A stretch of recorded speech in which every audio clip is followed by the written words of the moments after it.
Salam, selamat pagi saudara sekalian. Senang bisa kembali berjumpa dengan saudara dalam Light of Revival, renungan firman Tuhan yang akan memberkati kita sepanjang hari ini. Mari kita melihat ayat kita, Mazmur 31 ayat 2-3. Padamu Tuhan aku berlindung, janganlah sekali-kali aku mendapat malu. Luputkanlah aku oleh karena keadilan. Sendengkanlah telingamu kepadaku. Bersegeralah melepaskan aku. Jadilah bagiku gunung batu tempat perlindungan, kubu pertahanan untuk menyelamatkan aku. Tuhan, gunung batuku. Kita hidup dalam dunia yang penuh dengan dosa. Dunia yang penuh dengan orang-orang jahat. Dan orang-orang jahat itu, mereka bisa menjebak kita, menyakiti kita, melukai kita. Saudara-saudara, orang-orang jahat yang ada dalam dunia itu biasa siapa saja. Bisa sahabat kita, teman kita, pacar kita, orang tua kita, atau bahkan anak kita sendiri. Mereka siap mengkhianati kita. Mereka siap menjebak kita, menghancurkan kita.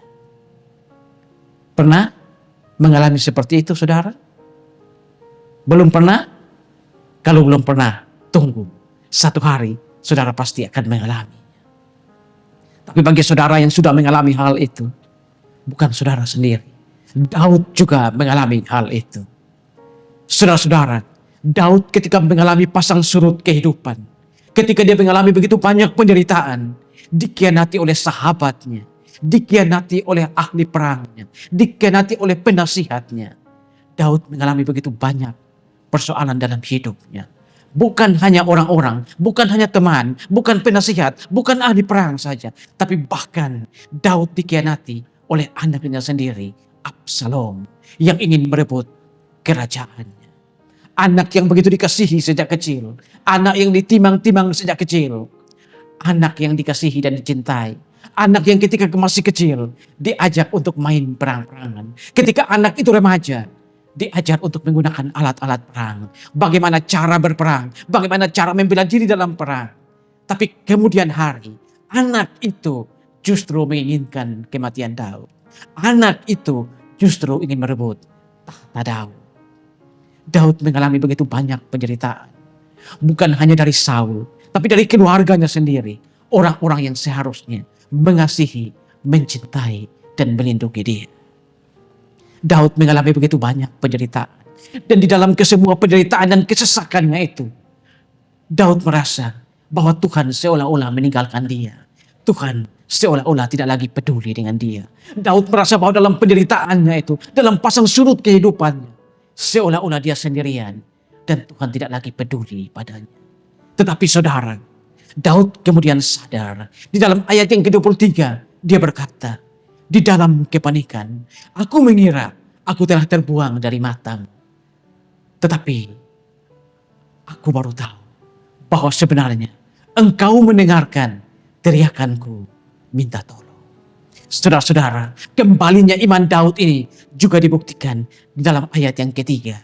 Bagaimana Daud meminta kepada Tuhan menjadi gunung batu dan kubu pertahanan. Saudara-saudara, hidup kita dalam dunia ini penuh dengan orang-orang jahat, bukan?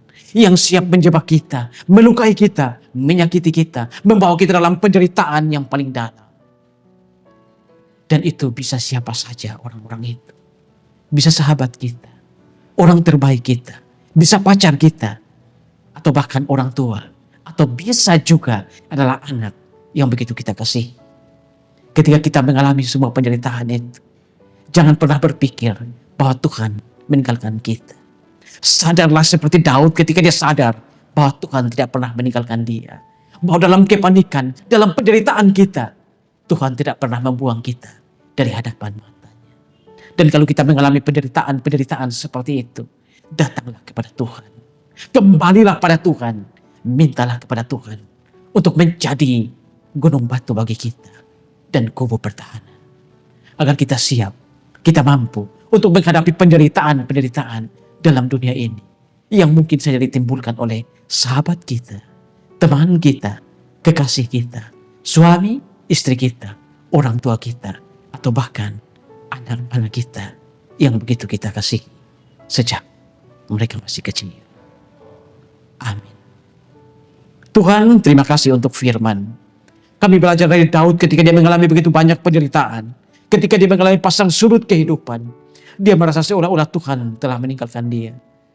Tetapi kemudian Daud sadar bahwa Tuhan tidak pernah membuang dari hadapan matanya.